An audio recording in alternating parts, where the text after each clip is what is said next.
আমি চাইছি, আমি তো পুরুষ একটা জীবন দিয়েছিলেন ঈশ্বর, মানে তথাকথিত পুরুষ পুংলিঙ্গ চিহ্ন দিয়ে আর কি। কিন্তু সেখানটায় থাকতে পারলাম না, সেটা আমার অনুইশ, আমার নিজের ইচ্ছা।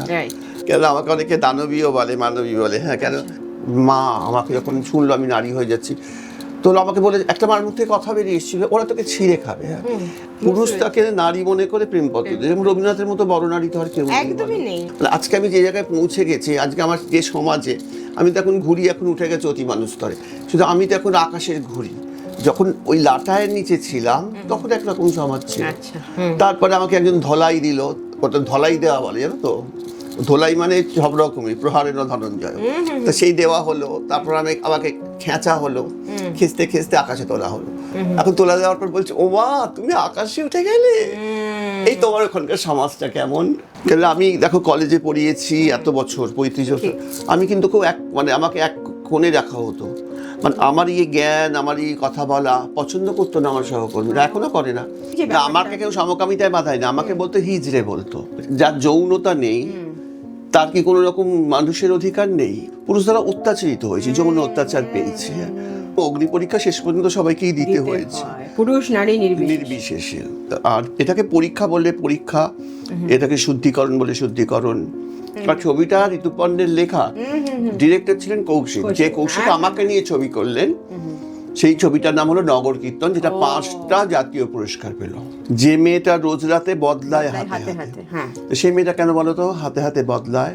মেয়েটার তো কোনো দোষ নেই, হাতগুলোর দোষ। ভেবে অবাক হই অলসই অলসই আমার ইচ্ছা করে তোদের মতন মনের কথা কই।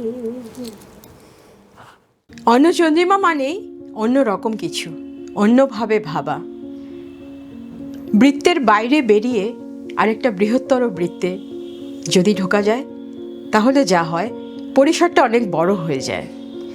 আমি সবসময় চেষ্টা করি কুপমণ্ডুকতা থেকে একটু বেরোতে। আসলে আমাদেরকে একটু ভাবতে হবে বৃত্তের বাইরে, আরও বড় বৃত্ত নিয়ে। মানুষের সাথে মানুষের ভেদাভেদ যত কমানো যায় ততই আসলে ভালো। কমিউনিকেশন বলতে যা বোঝায়, আমি আবার বলছি, আমরা কমিউনিকেশন করি, মানুষের সাথে মানুষের ইন্টারাকশন করি। অন্নচন্দ্রিমা সেই জন্যই তোমাদের এত ভালো লাগে। একটু অন্যভাবে যদি আমরা ভাবতে পারি, মানুষকে মানুষ ভাবতে পারি, তাহলে যা হয় আর কি। আজকে অন্নচন্দ্রিমায় যে আসছেন সে একদমই আলাদা, অন্য রকম তার জীবনযাপন, অন্যভাবে ভাবেন। ওই যে বললাম বৃত্তের বাইরে মহাবৃত্ত, একদমই তাই। যার মান এবং হুঁশ দুটোই অত্যন্ত শক্তিশালী, যে নিজেকে প্রতিদিন নিজের মতো করে সাজিয়ে আজকে সমাজের একজন বিশেষতম মানুষ হয়ে উঠেছেন। আমি খুব গর্বিত আজকে অন্নচন্দ্রিমায় আমার বাড়িতে এসছে doctor Manvi Bandyopadhyay. Welcome to অন্নচন্দ্রিমা। খুব অপ্রত্যাশিতভাবে আজকে অন্নচন্দ্রিমাতে তোমার দর্শন, এবং আমি বহু বছর ধরে তোমার গ্রেট ফ্যান, তোমার ফলোয়ার, তোমার কথা শুনি, ভীষণ ভালোবাসি, এবং আমি কোনোদিনও ভাবতেই পারিনি হয়তো তোমার পাশে বসে এভাবে কথা বলতে পারবো। সত্যি খুব গর্ব হচ্ছে। আজ থেকে বেশ অনেক বছর আগে তোমার সাথে আমার একবার দেখা হয়েছিল একটা কোনো অ্যাওয়ার্ড প্রোগ্রামে, তারপর থেকে আমি তোমার ফ্যান মোটামুটি, এবং প্রত্যেক দিনই কিছু না কিছু শিখি তোমার কাছ থেকে। তো আজকে অন্নচন্দ্রিমা কিন্তু খুব ডিলাইটেড, আমার দর্শকরাও ভীষণ ভালোবাসবে, আর তোমার কথা শুনবো আজকে অনেকটা, এবং আমি একটু বলবো কম, কারণ আমার শুনতে ইচ্ছে করছে তোমার কথা। তুমি অন্নচন্দ্রিমা কেন? অনন্যচন্দ্রিমা তো তুমি। আমার তো তাই মনে হয়েছে, হঠাৎ অন্নচন্দ্রিমা মানে গানের জগৎ থেকে চলে এলে বলে মনে হলো। আমার নিজের ভীষণ ভালো লাগে অনেকগুলো সত্তা যদি কারোর থাকে। তো আমি যেমন আমার কতগুলো জিনিস রয়েছে, আমি যেমন ঘরটা আমি নিজে দেখি, নিজে রান্না করি, আমার বাড়িতে কোনো মেড সার্ভেন্ট নেই, এভরিথিং আমি একা করি। তো এই পুরো বিষয়টা আমিও কিন্তু তাই, আমার কেউ নেই। হ্যাঁ, আমার খুব সব নিজেই করি, মানে সেটা খুব বদান্যতা থেকে করি তা না, মানে আমি ভালোবেসে করি, ভালোবেসেও নয়, বাধ্য হয়েও করি। কেন লোক রাখলে যে মুশকিলটা, সেই মুশকিলটার মতন থেকে একা কাজ করাটা অনেক ভালো। আমি যখনই নৈহাটির বাড়িতে গেছি তখন আমার কাজের লোক এসছে, দিদি কাজ করতে এসছে, কলকাতার ফ্ল্যাটে যখন থেকেছি ও বলছে আমার জ্বর এসছে, আমি কাজে যাবো না। তাহলে আমার লাভটা কি হচ্ছে? আমি ডেলিকার সমস্যা থাকে, আর তারপরে আমি কারোর কাছে পৃষ্ঠব্রণ হয়ে দাঁড়িয়ে থেকে কি কাজ করছে দেখো, ওসব পারবোই না। মানে আপনার হাত জগন্নাথ, যতদিন শরীরে শক্তি আছে বলে মনে হয়। তবে আবার এটাও ভাবি যে আমরা যদি লোক না রাখি তাহলে এমপ্লয়মেন্টের একটা জায়গা চলে যাচ্ছে, মানুষকে কাজে রাখলে তো তার একটা সুবিধা হয়। তুমি দেখো আমাদের দেশে আগাগোড়াই কিন্তু খুব কম পয়সায় আমরা এদেরকে রাখতে পারি। আমরা যখন বিদেশে যাই তখন তুমি দেখবে এদের মানে পেমেন্ট লেভেলটা কোন লেভেলের, কিন্তু আমাদের দেশে যেটা হয়, আমাদের দেশে কিন্তু খুব কম পয়সায় আমরা অনেক কম পয়সাতে তুমি পাও, মানে যে মালিক ওকে রাখছে তার ইনকামও তো কম, সে তো বিদেশে গিয়ে সবই করছে না। হ্যাঁ, সেজন্য এখানে ঠিক ওই যত পায় বেত না পায় বেতন তবু না চেতন, মানে মোর পুরাতন ভিত্ত। রবীন্দ্রনাথ তো দেখিয়েছেন যে কত অত্যাচার তবু সে ছেড়ে যায় না। সেখানে কিন্তু একটা ওদের মধ্যে সম্পর্ক তৈরি হয়, রিলেশনশিপ তৈরি হয়। এবং এই ভৃত্য রাজকতন্ত্র রবীন্দ্রনাথ লিখেছেন, তার রবীন্দ্রনাথটা বড়ই হয়েছেন ভৃত্য রাজকতন্ত্রে। তো সেই জায়গা থেকে ভৃত্য কিন্তু আমার তখন ওই রবীন্দ্রনাথের গানগুলোই মনে পড়ে, কেন মধু মন মধুরে পাওয়া না, সেখানে তো নিজেকে আমি তো ভৃত্য, ঈশ্বর তোমার প্রভু, তাই না? এই যে কথাগুলো শুনবো বলেই তো আজকে তোমার সাথে আমার বসা। এবং তোমাকে একটা কথা বলতে ইচ্ছে করছে যে তোমার মনন, তোমার চিন্তাধারা, তোমার পুরো থট প্রসেস, তোমার বড় হয়ে ওঠা, এই যে পুরো বিষয়টা, আজকে যারা আমরা মানবী বন্দ্যোপাধ্যায়কে দেখি, ডক্টর মানবী বন্দ্যোপাধ্যায় এরকম একটা স্ট্রেচারে কাজ করেন, এভাবে থাকেন, কিন্তু এর পেছনে আমরা কিন্তু খুব ইজিলি সাকসেসটাকে খুব সেলিব্রেট করি, কিন্তু তারপরে আমরা তার পেছনের স্টোরিগুলো কিন্তু একদম ওভারলুক করে যাই, অথবা ভুলে যাই, অথবা আমরা জানতেই চাই না। তো মানবী বন্দ্যোপাধ্যায় মানবী বন্দ্যোপাধ্যায়কে একটু জানতে চাইছি। মানবী মানেই তো মানুষ, একদম মেয়ে মানুষ অবশ্য, মানে মানবী মানে তো পুরুষ মানুষ না। না, আমি কিন্তু চাইছি, আমি চাইছি, আমি তো পুরুষ একটা জীবন দিয়েছিলেন ঈশ্বর, মানে তথাকথিত পুরুষ পুংলিঙ্গ চিহ্ন দিয়ে আর কি। কিন্তু সেখানটায় থাকতে পারলাম না, সেটা আমার অনুইশ, আমার নিজের ইচ্ছা। বা নিজের ইচ্ছাটার পেছনে কিভাবে সমাজ আমাকে তাড়িত করলো, সেটার জন্যই আমি এই নারীত্বে যাপনে এলাম এবং সুখে আছি নারী জীবনে। এই যে তুমি বলছো না অতীতটা দেখা, আমরা তো মা দুর্গাকে যখন দেখি সামনে থেকে, প্রতিমার সৌন্দর্যটাই দেখি, কেউ পেছন দিকে ঘুরে গিয়ে মা দুর্গাকে দেখে বলো তো? সেইটা দেখতে গেলে তো দেখবে খড় বিচুলি অনেক কিছু। সুতরাং জীবনটাও তাই, তুমি যদি পেছন দিক দিয়ে গিয়ে দেখতে যাও তা সেখানে দেখবে প্রচুর খড় বিচুলি, মাটি, এখানে টাক, মা দুর্গার সামনের দিকটা অত সুন্দর, সেটা কিন্তু পেছন দিকটা একেবারেই নয়। সুতরাং সেটা আমাদের ক্ষেত্রে স্বাভাবিক।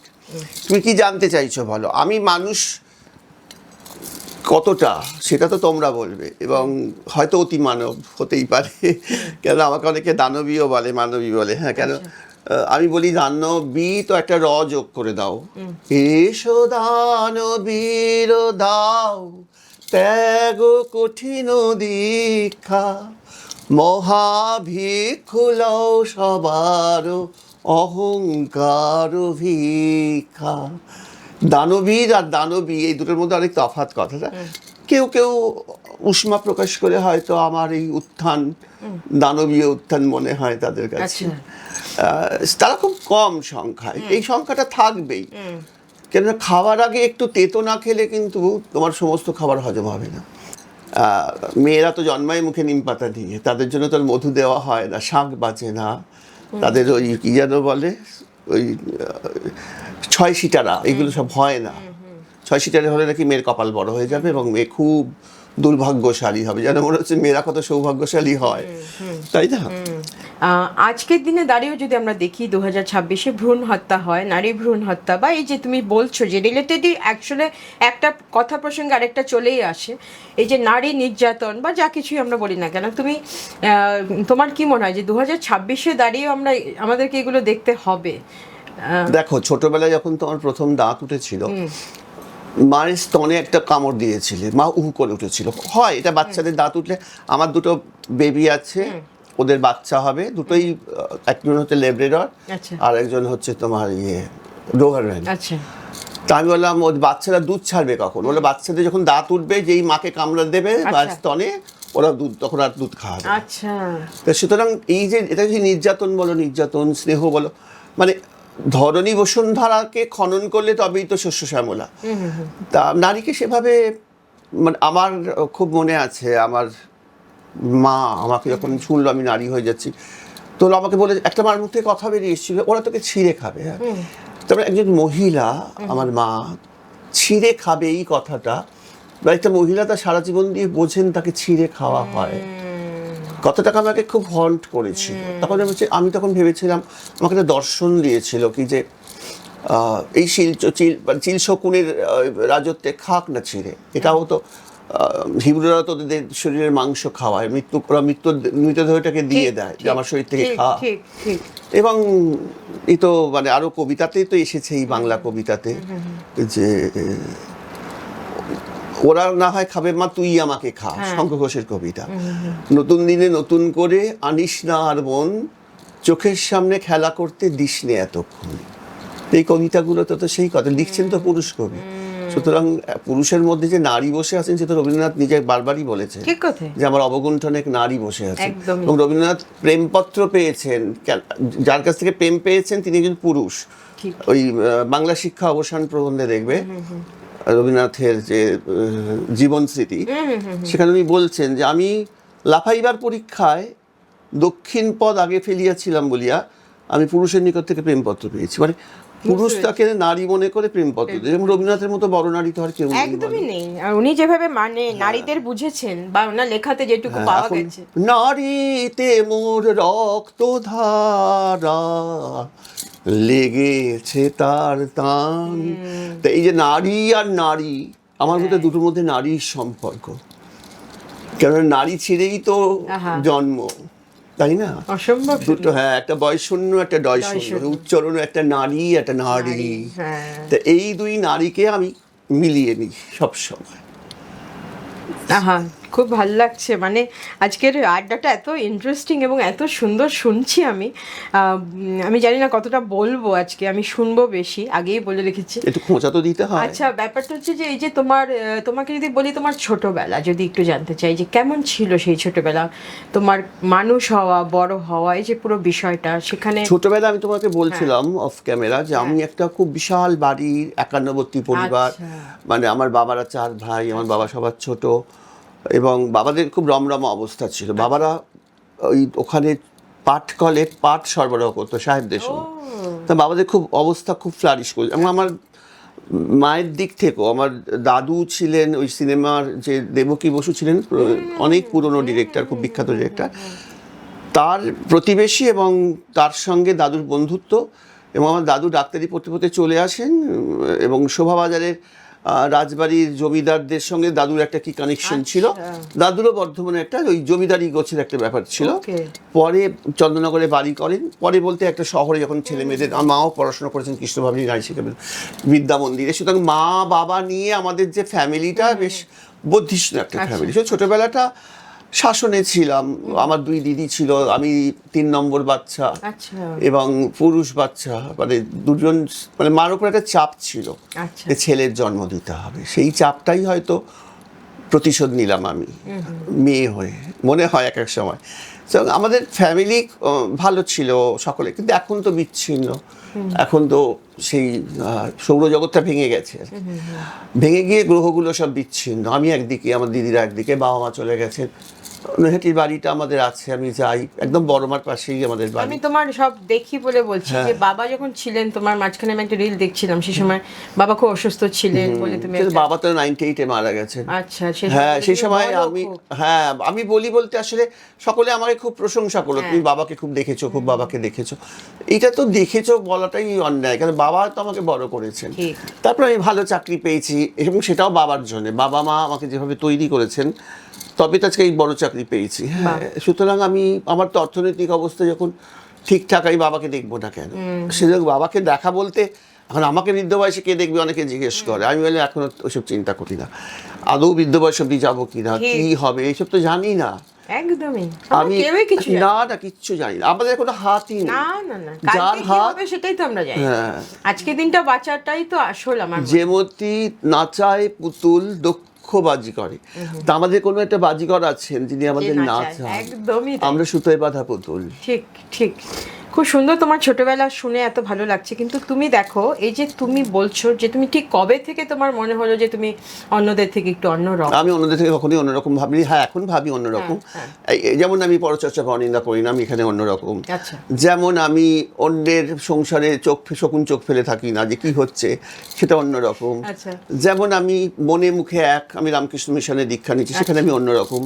মানে এই অন্যরকমটা আমি জানতাম এটাই আদর্শ রকম, এই আদর্শ রকমটাকে লোকে করে দিল অন্যরকম।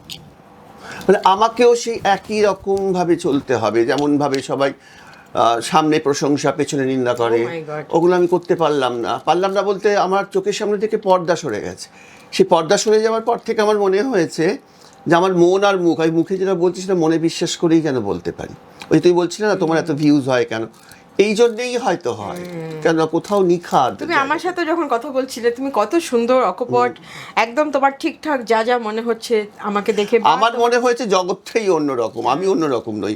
মানে যেটা হওয়া উচিত ছিল সেটা হলো না, সভ্যতা অনেক পিছিয়ে গেল একদম একদম। এটাতে এবং তখন তারা বললো তুমি অন্যরকম, তাতে আমি বললাম ভালো, আমি অন্যরকম। থাক থাক নিজ মনে দূরেতে, আমি শুধু বাঁশরীর সুরেতে, পরশ করিব ওর প্রাণ মন কারণ। এদের রবি ঠাকুর বলছেন, থাক থাক নিজ মনে দূরেতে, আমি শুধু বাঁশরীর সুরেতে। এই সংবেদনশীলতা তুমি কোথায় পাবে, যে বাঁশরীর সুর দিয়ে ওকে আমি ছুটছি। রবীন্দ্রনাথ তো অন্যরকম, তাই না? রবীন্দ্রনাথ তো আমাদের মতো নয়, অন্যরকম। তাই অন্যরকম হওয়াতেই তোমার অন্য চন্দ্রিমাতে অন্যরকম বলেই তো অন্য চন্দ্রিমা ডাকলো আমাকে, তাই না? একদম। হ্যাঁ, বলো। আরেকটা বিষয় হচ্ছে যে এই তুমি দেখো এই যে সমাজে তুমি যে এত সাহসী হয়ে উঠলে আস্তে আস্তে, তোমার সাহসিকতা, তোমার মানে পুরো দর্শনটা এই জীবনের একদম অন্য রকম। এই যে তুমি বলছো যে আমি পরনিন্দা পরচর্চা, যেটা সব থেকে বড় এখন একটা টপিক হয়ে দাঁড়িয়েছে আমাদের সমাজে, সেই সবগুলো বাদ দিয়ে তুমি যে এত ফোকাসড, এত অপূর্ব একটা তোমার থট প্রসেস যেটা নিয়ে তুমি চলো, এবং অটোমেটিক্যালি সবার থেকে তোমাকে আলাদা করে দেয় কিন্তু তোমার মনুষ্যত্ব, তোমার থট প্রসেস, তোমার মানে চালচলন, সব কিছু। আমি বলছি না বাহ্যিক, আমি বলছি তুমি মানে ভেতর থেকেও এক্স্যাক্টলি সেটা। বাহ্য তো বটেই, অন্তরটাই তো বাহ্যে বেরোবে। তুমি যদি শাঁখ বাজাও, তুমি বাজাচ্ছ তোমার এই ফ্ল্যাটে, আমি শাঁখের আওয়াজটা শুনছি অনেক দূর থেকে, তোমার অন্তরের আওয়াজই তো পাচ্ছে, বাইরে যাচ্ছে। সুতরাং ওই চোখের আলোয় দেখেছিলেন চোখের বাহিরে, অন্তরে আজ দেখবো যখন আলোক নাহিরে। এইখানটাও খুব তাৎপর্যপূর্ণ। তুমি দেখে বাহ্যিক আর অন্তর বলছো।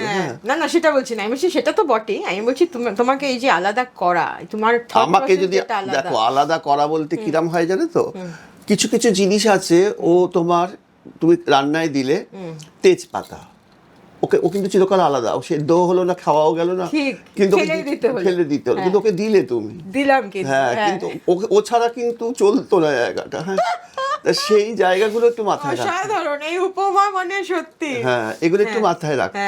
তার নাম তেজপাতা, যে বলে সাহস, সৎ সাহসটাকে বা আত্মবিশ্বাসটাকে যদি সাহস বলো, তাহলে অনেকে ওটাকে বলবো ওটা স্পর্ধা। ওটা ওর সাহস না, ওটা স্পর্ধা। ও কি করে সাহস পায় এটা করতে, সেই সাহস কিন্তু নয়। আমার এই তেজপাতার সাহস, আমার তেজ, সেই তেজটা কিন্তু পাতা। সেই তেজ তোমার ভেতরে এত কোথা থেকে এলো, সেটাই আমি জানতে চাইছি। কোথা থেকে এলো তো আমিও তো খুঁজে পাই না, আমিও ভেবে পারি যে এতগুলো বাঙালি কেন এরকম হয়ে রইলো, মানে এরম বর্ষাকালে দেশলাই হয়ে রইল, যে তারা ঘষলেও আগুন জ্বলে না। সেটাও আমার কাছে একটা ভীষণ অবাক লাগে, যে সেটা আমার মনে হয় যে বাঙালির তো তেজ ছিলই। আমি বলি তোরা তেজ হারালি কি করে, আমি তোমাকে যদি বলি, তুমি আমাকে বলছো তেজ পেলে কোথায়, আমি তো জিজ্ঞেস করি তোমরা তেজ হারালে কি করে। তেজ তো বাঙালি মানেই তো তেজ থাকবেই, থাকা উচিত। হ্যাঁ, সেই পাতার মতো শুয়ে থাকবে, কিন্তু তার তেজ আছে, তবেই সে তেজপাতা। আমি জানি না অন্য কোনো রান্নাতে, মানে অন্য কোনো জায়গায় তেজপাতাটা ইউজ করে, তোমার ওই বিদেশের লোকেরা করে কিনা, কিন্তু আমরা তো করি তেজপাতা, এবং তেজপাতার দারুণ গুণাগুণ, নিজে শুকিয়ে নিজে কৌটোয় থেকে বিলিয়ে যাচ্ছে, ঠিক মানুষের ভিটামিন খনিজ সব ডুবিয়ে যাচ্ছে। তোমার এডুকেশনাল কোয়ালিফিকেশন যদি আমরা দেখি, মানে মানে তুমি এত পড়াশোনা করো, এই যে তোমার প্রত্যেকটা উপমা তুমি যে দিচ্ছ সেটা তো এমনি এমনি হয় না, না পড়াশোনা থাকলে। এবং শুধু পড়াশোনা না গো, তার সঙ্গে সঙ্গে যেটা থাকে, পড়াশোনা তো শুষ্কং কাষ্ঠং নিরস তরু বড়, কালিদাসের তো শুনেছো, দুজনেই কবি। যিনি শুষ্কং কাষ্ঠং বলছেন আর তিনি নিরস তরু বড় বলছেন। সুতরাং এই যে মানে পড়াশোনা শিখলেই যে তুমি ক্রিয়েটিভ হবে তা নয়, তাই পড়াশোনা থাকার মানে যথার্থ পড়াশোনা, মানে এডুকেশন কতটা জরুরি আমাদের। এডুকেশন ভীষণ জরুরি, মেয়ে ছেলে সবার জন্য, ট্রান্সজেন্ডার সকলের জন্য এডুকেশন মাস্ট। মানে এডুকেশন বলতে আমি সার্টিফিকেট ওরিয়েন্টেড এডুকেশনের কথা বলছি, আমি বলছি যথার্থ শিক্ষার কথা। খুব ইন্টারেস্টিং তোমার ধীরে ধীরে আড্ডা আমাদের অন্নচন্দ্রিমা জমে উঠেছে। আমরা এই যে একটা বৃত্তের মধ্যে পড়ে যাই, সমাজ এই যে নারী পুরুষের ডেফিনেশনটা দেয়, নারী পুরুষকে আলাদা করে রাখে, এর বাইরে গিয়ে সমাজ এখনো অবধি কি ভাবতে পেরেছে? এই যে তুমি সমাজ বলছো না, আমি যখন নৈহাটিতে থাকি আর তখন যে সমাজটাকে দেখি, আমার বাজার দোকান, প্রচুর ভালোবাসার লোক আছে আমার নৈহাটিতে, প্রায় ওরা ফোন করে চলে আয় নৈহাটিতে। তা আমি যখন এইখানে থাকি কলকাতায়, আমার সেই সুবিধাটা আছে, কিন্তু নৈহাটি যারা আমায় ফোন করে তাদের সেই সুবিধাটা নেই কলকাতায় থাকা, তাদের নৈহাটিটাই তাদের কাছে মাতৃভূমি, আমার কাছেও ছিল মাতৃভূমি। আমি এখন গড়িয়াহাটে দেখি একজন বয়স্ক মহিলা ছোট্ট হাত কাটা জামা আর প্যান্ট পরে যাচ্ছেন, হয়তো কখনো কখনো দেখি হাতে সিগারেটও রয়েছে, খাচ্ছেন। এই দৃশ্য থেকে কেউ অবাক হয়ে দেখে গাড়ি চাপা পড়ছে না। ওটাও কিন্তু একটা সমাজ, গড়িয়াহাটের সমাজ। ওই ভদ্রমহিলাকে যে নৈহাটিতে দেখা যেত ভাবাই যেত না, যদি কেন ওখানে, এই কি রে বাবা, হ্যাঁ দিদিমা তুমি কি করছো, দিদিমা হুঁকো টানুক কিন্তু দিদিমা যেন সিগারেট না খায়। আমি বলছি আমি সিগারেট খাওয়া বা হুঁকো খাওয়া দুটোকেই বলছি শরীরের পক্ষে খারাপ। আমি বলছি যে সিচুয়েশন, সমাজ বলো, সমাজও কিন্তু এক এক জায়গায় এক এক রকম। মানে আজকে আমি যে জায়গায় পৌঁছে গেছি, আজকে আমার যে সমাজে আমি তো এখন ঘুরি, এখন উঠে গেছে অতি মানুষ স্তরে, শুধু আমি তো এখন আকাশের ঘুরি। যখন ওই লাটায়ের নিচে ছিলাম তখন একরকম সমাজ ছিল, তারপরে আমাকে একজন ধলাই দিল, ওটা ধলাই দেওয়া বলে জানো তো, ধোলাই মানে সব রকমই, প্রহারের ধনঞ্জয়, তো সেই দেওয়া হলো। তারপর আমাকে খেঁচা হলো, খেঁচতে খেঁচতে আকাশে তোলা হলো। এখন তোলা দেওয়ার পর বলছে ও মা তুমি আকাশে উঠে গেলে। এই তোমার ওখানকার সমাজটা কেমন, ওখানকার অক্সিজেনটা কেমন, আরে তোমরাই তো তুললে আমাকে, আমার এই দেহ খানি তুলে ধরো, তোমার ওই দেবালয়ে প্রদীপ করো।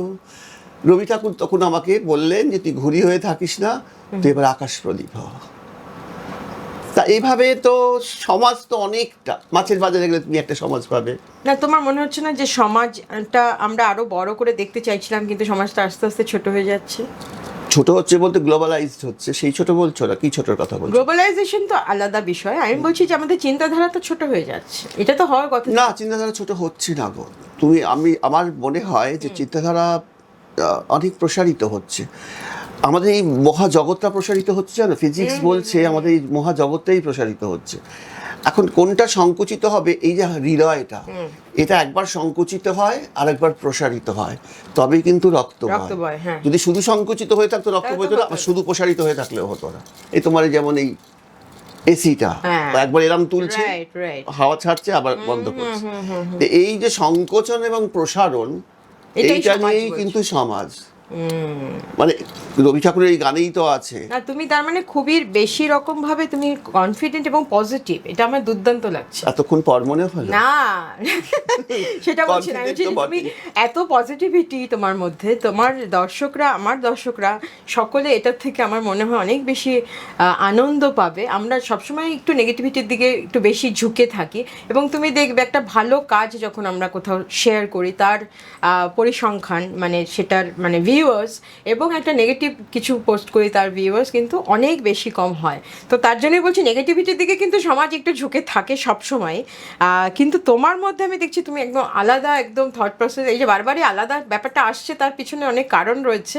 কারণ তোমার এই দেখো রবি ঠাকুর যখন বলছেন বাহির পানে চোখ মেলেছি, বাহির পানে, তোমার এই প্রসারতার কথা, আমার হৃদয়ে মাঝে চাইনি আমার, তো এই যে কথাটা, অর্থাৎ যখন হৃদয়ের মাঝে চাইতো হয়তো সংকোচন, আর যখন বাইরে চাই তখন প্রসারণ, দুটোই দরকার। হৃদয়ে দেখে তারপর তুমি বাইরে যাচ্ছ। এটা আমি বলে না, আমি তো রবি ঠাকুরকে বলছি। রবি ঠাকুর কত পজিটিভ।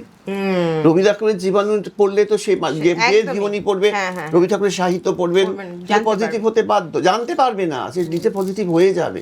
না হবে বলে না হবে হবে হবে সকা হবে সকা হবে জয়, নাহি ভয় নাহি ভয় নাহি ভয়, হবেই হবে, সকলেই পরিবর্তন হবে। পরিবর্তনই তো জগৎ। দুঃখ যদি মাথায় ধরিস, সে দুঃখ তোর সবেই সবে, ওরে মন হবেই হবে, নিশিদিন ভরসা রাখিস, হবেই হবে, ওরে মন হবেই হবে, হবেই হবে। সুতরাং বাহ, এই ঋষি বাক্য। এই যে তুমি আমাদের ভীষণ রকম ভাবে তুমি বিবেকানন্দ রামকৃষ্ণ মিশনের দীক্ষিত তুমি বলছো, বেলুর মঠে। হ্যাঁ, এই যে পুরো ব্যাপার আমার আত্মাস্থানন্দজি আমার মন্ত্র। আচ্ছা আচ্ছা, তোমার ছোটবেলা থেকে তুমি যেটা বলছো, তুমি এত সুন্দর করে বড় হওয়া, তোমার এই নাচ গান আমরা এতক্ষণ ধরে শুনতেই পেলাম, তুমি অনেক জায়গায় উপমা দিচ্ছ গেয়ে গেয়ে, এটা কিন্তু খুব কম লোকই পারেন মানে গাইতে প্রপারলি। এবং রবীন্দ্রনাথের মানে দীক্ষায় দীক্ষিত আমি বলবো তোমাকে, কারণ তুমি সেই থট প্রসেসেই তুমি ভাবো, এবং তোমার সব কিছুই আমার মনে হচ্ছে রবীন্দ্রনাথ তোমাকে এত বেশি ইন্সপায়ার করেছেন। ওই সময়টা রবীন্দ্রনাথ, দেখো রবীন্দ্রনাথ ইন্সপায়ার আমাকে একা করেছেন, রবীন্দ্রনাথ তো পরমহংসকে ইন্সপায়ার করেছেন। যখন বিবেকানন্দ গাইছেন তোমারই করিয়াছি জীবনের ও ধ্রুব তারা, সেই তন্ময় হয়ে ঠাকুরের তখন সমাধি হয়ে যাচ্ছে গান শুনতে শুনতে। রবীন্দ্রনাথ তো আমি ওই যে ধারাটা যেখান থেকে ওই বিশ্বাসটা তুমি রবীন্দ্রনাথ, বিবেকানন্দ, রামকৃষ্ণ পরমহংস, সেখান থেকেই তো একই ব্যাপার। মানে সেই জায়গাটা নেবো না তো ভীমলাগের সন্দেশ নেবো না, কি নেবো তারকেশ্বরের কুমড়ো, ঠিক একদম একদমই। কিন্তু আমরা কি সময় মানে আমরা কি এখন ভালো জিনিসটা নিতে পারি? দেখো, আমি মনে করি মানুষ হচ্ছেন অমৃতস্য পুত্রা।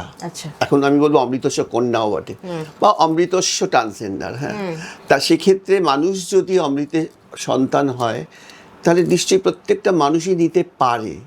এবার তাকে যদি বিভিন্ন রকমভাবে বিচ্ছিন্ন করা হয় তখন সে হয়তো পারে না, সেটা তার দুর্ভাগ্য। আচ্ছা, তাকে আমি ভীষণ বিশ্বাস করি, মানুষকে বিশ্বাস করি। কেন মানুষই তো এই যে পৃথিবীতে আমরা একা, তো মানুষ না থাকলে আমি কার সাথে কথা বলবো, ভালোবাসবো? সুতরাং নিতে যারা পারলো না তারা দুর্ভাগ্য ছাড়া তো কিছু বলা যাবে না। একদম। আমি দেখো কলেজে পড়িয়েছি এত বছর, 35 বছর, আমি কিন্তু খুব আমাকে এক কোণে রাখা হতো। মানে আমার জ্ঞান, আমার কথা বলা পছন্দ করতো না আমার সহকর্মীরা, এখনো করে না, কিন্তু আমার স্টুডেন্টরা কিন্তু আকর্ষিত হতো, তারা আসতো। এটা আমি দেখেছি হয়। সেটা কেন হয়? সেটা হয় তারা তো এই যে ঠাকুর বলতেন না বয়স কত, যখন রামকৃষ্ণ, এই যে এখনো তুমি দেখবে মিশনে যারা সন্ন্যাসী হন তাদের একটা এজ লিমিট আছে। আচ্ছা, মানে 30 ওপরে যাবে না। হ্যাঁ, মানে এরকম 30-এর মধ্যেই থাকতে হবে।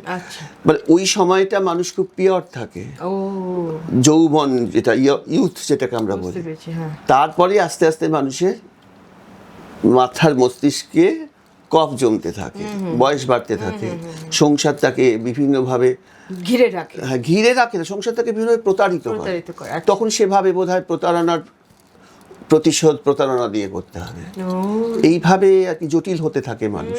সেই জটিল হওয়াটা মানুষের অভিশাপ, সেটা মানুষ তো ইচ্ছে করে হয় না। এটা কেন হয়? এবার তুমি যে জটিলতা থেকে সরলতায় আসবে সেটা একটা দীর্ঘ পথ এবং খুব শক্ত পথ, খুব শক্ত। তুই বারে বারে জ্বালবি বাতি, হয়তো বাতি জ্বলবে না, তা বলে ভাবনা করা চলবে না। আহা, এটা কি অত সহজ? কি অপূর্ব। হ্যাঁ, তোমার হারিয়ে যেতে মানে এই যে একটা খুব টার্ম হয়েছে এখন আমাদের, তো অনেক কিছু সোশ্যাল টার্মস আছে, সোশ্যাল মিডিয়া হয়েছে আমাদের, নানা রকম টার্মস হয়। একটা টার্মস হয়েছে ফোমো, তো সেটা সম্পর্কে তুমি জানো হয়তো, নিশ্চয়ই জানো। কেন আমার তো ভয় কেন হবে, আমি তো ওইটাও তো জানি। Fear of missing out. ও, এটা হচ্ছে শর্ট টার্মে ফোমো, ঠিক আছে? কোথাও আমার হারিয়ে যাওয়ার নেই মানা, মনে মনে মেলে দিলেন গানের সুরের এই দানার। ফিয়ার হবে কেন? না, সেটা তো প্রত্যেকটা লোকেরই খুব মানে এই যে ইনসিকিউরিটিস, এটা তো ইনসিকিউরিটি আলাদা জিনিস আর হারিয়ে যাওয়া অন্য জিনিস। মানে এটাই আমি বলতে চাই। ইনসিকিউরিটি বলতে দেখো, ইনসিকিউরিটি অবশ্যই প্রত্যেকটা মুহূর্তে, যে আমি এলাম তোমার এত দূর গাড়িতে আস্তে আস্তে, আমার যে ড্রাইভার সে কতবার থমকালো, এ করলো, তুমি যদি ইনসিকিউরিটিটাকে মাথায় রাখো তাহলে ইনসিকিউরিটি এসে তোমার সামনে দাঁড়াবে। আচ্ছা, সিকিউরিটিকে মাথায় রাখলে সিকিউরিটি তোমার কাছে আসবে। মানে আমাদের মগজ মহাকাশের সঙ্গে যুক্ত, এটা কিন্তু খুব সত্যি কথা। এবার সেই যুক্তটাকে তোমায় কানেকশনটাকে করতে হবে, ঠিক। না হলে তোমার কিন্তু নেট চলে যাবে। মানে নেটটাকে তো আসতে হবে না, তোমাকেও তো সেই কানেকশনটাকে ধরতে হবে। একদম। ওই তারে ধরতে পারলে মনো বেরি দিতাম পাখির পায়, কেমনে আসে আসে যায়। খাঁচার ভিতর অচিন পাখি কমনে আসে যায়। এই খাঁচা সংকোচন আর ওই পাখি প্রসারণ। তুমি এখন যেই মানে তুমি যেভাবে কথা বলো বা যেভাবে তুমি ভাবো, এটা স্পিরিচুয়াল লেভেলে একটা মানে থট প্রসেস। মানুষ সাধারণত স্পিরিট এবং স্পিরিচুয়াল হ্যাঁ। দুটোই উদ্বায়ী, হারিয়ে যায়, তাই না? কিন্তু আবার ফিরেও আসে। ফিরে আসে। খুব খুব জমে উঠেছে আড্ডা, এবং খুব ভালো লাগছে তোমার সাথে পার্সোনালি এভাবে যে বসে এতক্ষণ ধরে কথা বলছি। আমার এখানে অন্য জন্মে অনেকগুলো কাজ আমরা করে থাকি, তার মধ্যে হচ্ছে একটা একটু খাওয়া দাওয়ার, সেটা তোমাকে আমি বলেও ছিলাম। তো বারে বারে ফিরে ওলি বারে বারে ফিরে আসে। যায়, ওলি বারে বারে ফিরে আসে, ওলি বারে বারে ফিরে যায়। তো এই সুতরাং যে- হারিয়ে যাবো দেখবে কোথাও আমার ওরে হারিয়ে বারে- যাওয়া নেই মানা, হ্যাঁ, আমি সেটাও সেটা লিখে বললাম। গেছে, হ্যাঁ। না, আমি আরেকটা বই হারিয়ে যাব দেখবো ওরে আমায় বাঁধে কে, ওরে আমায় বাঁধে কে, ও তো একটা সিনেমার গান ছিল। ঠিক ঠিক ঠিক। সুতরাং মানুষ হারিয়ে যায়, গঙ্গাসাগরে মানুষ হারায়, কুম্ভ মেলায় হারায়, Right. তো অমৃত কুম্ভের সন্ধানে তো দেখেছো, ঠিক। সমরেশ বসু দেখিয়েছেন কিভাবে মানুষ হারায়। হারিয়ে যায়, right. হ্যাঁ, কিন্তু এই পৃথিবীর একটা সমুদ্র, ঠিক আচ্ছা। তোমার আমিও তো হারিয়ে গেছিলাম। আমার বাবা মা, আমার আত্মীয় স্বজন, আমার প্রতিবেশী, আমার সহকর্মী সবাই আমার দিকে আঙুল তুলে বলেছিল হারিয়ে গেল। অসাধারণ, মানে তোমাকে যত শুনছি তত মুগ্ধ হচ্ছি। এবং আমার এখানে তুমি আমার বাড়িতে এসছো, আমরা একটু খাওয়া দাওয়া করি, একটু আরেকটু কফি খাই, আর আসলে একটু খাওয়া দাওয়া মানে পাকস্থলী, তাই না? পাকস্থলীটা খুব দরকার আমার না, কাছে। সেটা দরকার থেকে বড় কথা আমার হাতে রান্না, যেটা আমার খুব আইডেন্টিটি। এবং মানুষ খুব আমি তোমায় ভালো- বলছিলাম এই রান্না শুনে, যে অঞ্জন দত্তের গানটা, রান্না আছে ঢাকা তবু কান্না চেপে রাখা ঠিক, যাচ্ছে না। রান্নাও অনেক সময় না, তোমার একাকিত্ব থাকলে তুমি দেখবে রান্না ঢাকা পড়ে থাকবে, তুমি খাবে না। আসলে কিন্তু খাবারটা, আবার একটা কি বলতো, রান্নাটা কিন্তু একটা তোমার এনার্জি বুস্টারও বটে এট দ্য সেম টাইম। তুমি সুকুমার রায়কে নিশ্চয়ই জানো, সত্যজিৎ রায়ের বাবা। সুকুমার রায়ের ওই লেখাটা পড়েছো তো, রাজার অসুখ? গিয়ে বলছে যে রাজার অসুখ করেছে, আর যে গাছতলায় বসে আছে তুমি খাও না, হ্যাঁ। ও না খাইলে খুব মুশকিল, খাবার হয়, পেলে হ্যাঁ। চিবাও রে গেল রে, ও অত ঝামেলা করতে ঝামেলা আমি পারবে যেতে চাই না।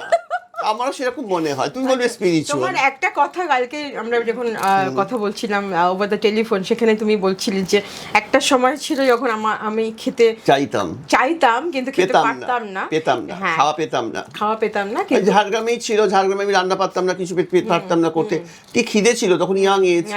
আর এখন তোমার এত এখন দেখি খাবার সবাই অফার করে, কিন্তু offer তোমার এখন আর না। খেতে ইচ্ছে করছে না। এখন এটা কিন্তু কালকে থেকে আমার মাথায় ঘুরছে যে সত্যি যদি আমরা ভাবি যে মাথার উপর ছাদ এবং পেটে খিদে থাকলে মানুষের যে কি লেভেলের স্ট্রাগল হয়, বা স্ট্রাগল হয় না, ওই লাইফটা কিন্তু মানে দুঃখের মতো বড় আশীর্বাদ আর নেই গো। তখনই তুমি সত্যিকারের মানুষ হতে পারবে। সেটাই তো দেখালেন সুকুমার রায় রাজার অসুখ গল্পে, যে রাজা তো সুস্থ, রাজা বলো তার কিছু একটা জামা নেই গায়ে, গাছতলায় বসে থাকে, তার অসুখ করে না, আর আমার অসুখ করলো সেই। সুতরাং এই জায়গা থেকেই তুমি যদি কখনো নিজেকে এখন মনে করো আমি রাজা হয়েছি, বা আমি যখন দেখি যে আমার ভবিষ্যৎটা তো এই অতীতটা তো ওইটা ছিল, তখন তো আমি ফিরে যাব ওই গাছতলায় আবার। তখন মনে হবে না যে সেই মা এটা কি বলতো সিনেমা, দুই পুরুষ নাকি আস্তে আস্তে সেই সোনার গয়নাগুলোকে খাবার টেবিলের সামনে দিয়ে দিল, আজকে তুমি আমাকে দেখেছো আমি আজকে বড় লোক হয়েছি, এই গয়নাগুলোই খাক তোমার খাবার। ঠিক, মাদের সময়কার সিনেমার কথা বলছি, এই সিনেমাটা আমি দেখিনি, শুনতাম, মানে এইগুলো তো মাথায় ঢুকে যেত ছোটবেলায়।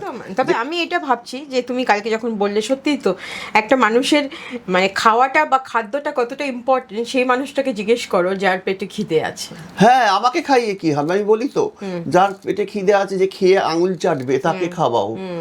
আমার তো সেই খিদে, এখন তো আমি অন্য করে, আমি বলছিলাম আমি ধনী হয়ে গিয়েছি, আমার এখন অনেক রকম অসুবিধে হয়েছে, আমাকে এখন ডায়েট কন্ট্রোল করতে হয়। ডায়েট কন্ট্রোলের বাংলা কি হবে গো? ডায়েট কন্ট্রোল মানে তোমার কি বলবো বাংলাটা? ওই খাদ্য মানে তোমাকে মানে আবার মেনটেন বলছি, আবারও মানে ইংরেজি চলেই আসছে। আমরা ডায়েটটা বাংলায় কখনো ডায়েট ছিল না, ঠিক। হ্যাঁ, হাপুস হুপুস শব্দ, চারিদিক নিস্তব্ধ, পিপিরা কাঁদিয়া যায় পাতে। মানে এত খেয়ে নিয়েছে, খাবার পাচ্ছে না। আমরা খেতে খেতে পরের এপিসোডে যাচ্ছি, পরের সেগমেন্টে।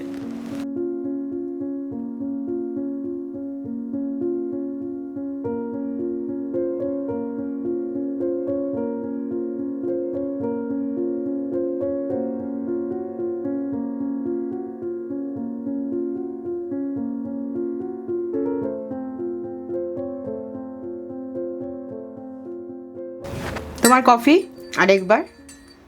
অন্নচন্দ্রিমা যেটা সবাই খুব ইন্টারেস্টিংলি দেখে এবং বোঝে বা আনন্দ পায় সেটা হচ্ছে খাবার। আমি নিজে রান্না করি আর এরকমভাবে একটা কিছু সার্ভ করার চেষ্টা করি।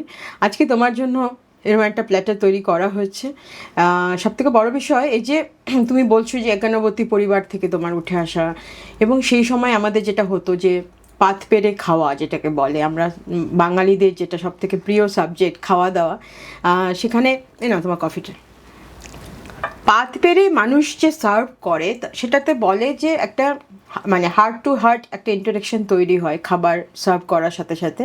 তো আমার মনে হলো যে এখন যেটা অবলুপ্ত হয়ে গেছে, আমরা তো সুইগিতে এখন বেশিরভাগ ভরসা করি বা বিশ্বাস করি, কেউ এলো আমি একটু সুইগিতে একটা অর্ডার করে দিতেই পারি, কিন্তু আমার মনে হয় যে একটু আমার বাড়িতে এসছে আমি যদি একটু হাতে বানিয়ে খাওয়াই তাহলে কেমন হয়। তুমি একটু টেস্ট করো, তোমার এটা কেমন লাগছে একটু। আমার প্রথম যেটা লাগছে সেটা হচ্ছে তোমার নাম চন্দ্রিমা, আমার একটা কবিতা মনে পড়ছে সুকান্ত ভট্টাচার্যের, ক্ষুধার রাজ্যে পৃথিবী গদ্যময়, পূর্ণিমা চাঁদ যেন ঝলসানো রুটি। তা যাকে আমাকে সেই ঝলসানো পরোটা দিয়েছে, রুটি নয়, কিন্তু মা আমাকে বলছে ঝলসানো। তুমি ঝলসানো না, তোমার পরোটা বলছি। হ্যাঁ, তো না ঝলসালে রান্না হবে কি করে? মানুষ তো আদিম যুগের থেকে মাংস ঝলসেই খেত। হ্যাঁ, আমার কাছে খাদ্য এখন মানে খুব মুশকিলের। আমি তো একটু আগে বলছিলাম সুকুমার রায়ের সেই খাবার পেলেই অসুবিধে, চিবাওরে খাওরে, তারপর আমার লিভার, আমার কিডনি, আমার পাকস্থলী, আমার সুগার, আমার প্রেশার, কতগুলো আমার সন্তান তৈরি হয়েছে, এবং প্রত্যেকটি সন্তানই একেবারে মানে একেবারে কি বলবো, বদ সন্তান, একদম বদ সন্তান। তারা কেউ আমায় দেখবে না, আমাকে তারা খুন করবে আর কি। সুতরাং এবার আমি খেলে তাদের আপত্তি, সেই জায়গা থেকে আমাকে মনে হয় যে খাদ্য ব্যাপারটা খাদ্য বিচার করো। এবং বারবারই বলছে আমাদের যে আয়ুর্বেদ শাস্ত্রে কিন্তু বলা হচ্ছে যে তোমার খাদ্যটাই তোমার ওষুধ, মানে যত কিছু আমাদের অসুবিধা সেটা কিন্তু খাওয়া থেকে আসে। একদম তাই। কিন্তু চন্দ্রিমা রান্না করে আমাকে খাওয়াবেই, ও রান্না করতে, আর যারা রান্না করে খাওয়ায় সে একদম, আমি বড় বড় কলকাতার হোটেলেও খেয়েছি, আমার বন্ধুদের খুব বড় বড় হোটেল আছে, তারা আমাদের জীবের স্বাদে খাওয়ায়, তারা আমাদের স্বাস্থ্যের স্বাদে খাওয়ায় না। যত বড়ই হোটেলে আমি দেখেছি, হ্যাঁ, কেউ কোথাও গিয়ে আমি বলেছি একটু সামান্য ডাল ভাত, এই কালকে আমার একটা অনুষ্ঠান আছে সেখানে আমি দেখছি আমার ওই সেক্রেটারি বলছেন ম্যাডামের জন্য ডাল ভাত শুধু করবেন, একটু স্যালাড দেবেন, তাহলেই হবে। হ্যাঁ, এখন আমার এটা হয়ে গেছে। আমি তোমায় বলছিলাম যখন খেতে চাইতাম বা যখন খেতে পারতাম তখন খাবার জোটেনি। তারপর ভূতের রাজা বর দিল আমাকে, তারপরে এখন তো হাততালি দিলেই খাবার পাওয়া যায়। তা এই যে তোমার কাছে এখানে এসেছি, হাততালি দিয়েছি, খাবার চলে এসেছে, কিন্তু এই বেচারি পরোটারা ঠান্ডা হয়ে গেল, জীবন তো ঠান্ডা হয়ে গেল। প্লিজ টেস্ট ইট। এই যে পরোটা, পরোটা আপন নয়, এটা পর। তোমার কাছে সব কিছুর একটা শব্দ ব্যবস্থা রয়েছে। না, পর মানে পাকস্থলীর আপন হবে না, তো ওই জন্য পাকস্থলীর আপন হচ্ছে শশা, সেও বলে রাত্রিবেলায় আমায় খাস না, শশা রাত্রিবেলায় খেলে নাকি পিতৃ শশা হয়ে যাবে, পিসিমা হয়ে যাবে। ঠিক। আমি একটু খাচ্ছি, দাঁতে কাটছি। চন্দ্রিমা বলছে এখানে খাও, পরে অফ ক্যামেরায় ভালো করে খেও। ভালো করে খেতে পারবো না। আচ্ছা, তোমার রান্নার তারিফ করতে হবে তো? আমার রান্নার তারিফ না, আমার রান্না যদি তোমার ভালো লেগে থাকে তাহলে তারিফ। তুমি একটু এটা টেস্ট করো জাস্ট চামচ দিয়ে, তাহলে না হলে বুঝতে পারবে না। শুধু পরোটা খেতে তো খুব একটা ভালো লাগে না, জাস্ট তোমার মতো করে তুমি একটু টেস্ট করো। এটা আমি একটা অন্যরকম করে বানিয়েছি। শুধু পরোটা খেতে ভালো লাগে না, এটা খুব টেস্টি, খুব সুন্দর টেস্ট হয়েছে। পরোটার আর কি টেস্ট বলবো, সেটাই তো বললাম। কিন্তু ঈশ্বরচন্দ্র বিদ্যাসাগর প্রত্যেকবার খাওয়ার সময় নুন ভাত খেতেন একটু একটু করে। তাহলে কেন আপনি নুন ভাত খাচ্ছেন? আমার একটা সময় ছিল যখন আমার নুন ভাতটাকেই জুটতো, ফ্যান ভাত নুন ভাত, সেইটা যাতে আবার যদি ভবিষ্যতে ফিরে আসে আমি এটাকে বজায় রেখেছি। এই যে তুমি বলছো ইনসিকিউরিটি, আনসার্টেনিটি অফ লাইফ, সেটা উনি এত সুন্দর করে একটা ব্যাখ্যা। এটাকে ইনসিকিউরিটি বলবো কিনা জানি না, না, uncertainty আমি বলছি যে তোমার কিন্তু নুন ভাতটাই সিকিউরিটি হয়ে গিয়েছিল একটা সময়। ওইটাই তো বললাম, এখন আনসার্টেন লাইফ আমাদের, না কালকেই তো আমার নুন ভাত জুটবে কিনা আমি জানি। লাইফটা আনসার্টেন বলেই এনজয়েবল। তাও ঠিক, সার্টেন হয়ে গেলে তুমি এনজয় enjoy করতে করতে পারতে না। ঠিক। গল্পে গল্পে কিন্তু খেয়ে ফেলছি। আচ্ছা, যেটা তোমাকে বলার ছিল যে এই খাওয়া দাওয়া সবকিছু তুমি খেতেও খুব ভালোবাসো বলে আমাকে বলেছো, এবং অনেক না, আমার সবচেয়ে খারাপ লাগবে তুমি রান্না করে আমায় খাওয়াবে আর আমি একা খাবো, তুমি খাবে না। আমি আমি আমি একটু কম খাই কম্পারেটিভলি, আর যেটা ভালো লাগে কি বলতো, আমার একটু হাতে বেড়ে আমি তো ভীষণ কম খাই, তবে এটা খুব সুন্দর খাতে, আমার খেতে ভালো লাগছে আমার। হ্যাঁ, থ্যাংক ইউ। খেয়ে ফেলবো এখন, হ্যাঁ কথা হ্যাঁ হ্যাঁ, বলতে শিওর। বলো। এটার মধ্যে আমি বেশ একটু অনেক কিছু দেওয়াও হয়েছে বলে একটু আমার মনে হচ্ছে এটা শুধু টেস্টি না, এটা হেলদিও। হ্যাঁ হ্যাঁ হ্যাঁ, আমি অলিভ অয়েল দিয়ে বানাই মেনলি খাবার, সেটাই, এবং এটাও তাই। খেয়ে বোঝা যায় কোনটা হেলদি, না শুধু টেস্টি হলে তো হবে না, হেলদি হতে হবে। আর আমার একদম অয়েল লেস থাকে পুরো বিষয়। আমার তো তুমি যদি কিমা বাইরে খাও তুমি দেখবে উপরে একটা তেল ভাসে, বাবা তেল, এটা একদম তেল মানে অয়েল ফ্রি বলা যেতে পারে। আমি সেভাবেই বানাই, আমি নিজে যেটা খাই আমি এক্স্যাক্টলি সেটা বানাই, কারণ আমি নিজেও তেল খাই না। তো হ্যাঁ, এখন তেল তো পাওয়াও যাচ্ছে না, সব ইসরায়েলের, হ্যাঁ তাই না, জায়গা থেকে শত যুদ্ধ লেগে গেছে, সেটা অন্য তেল অবশ্য।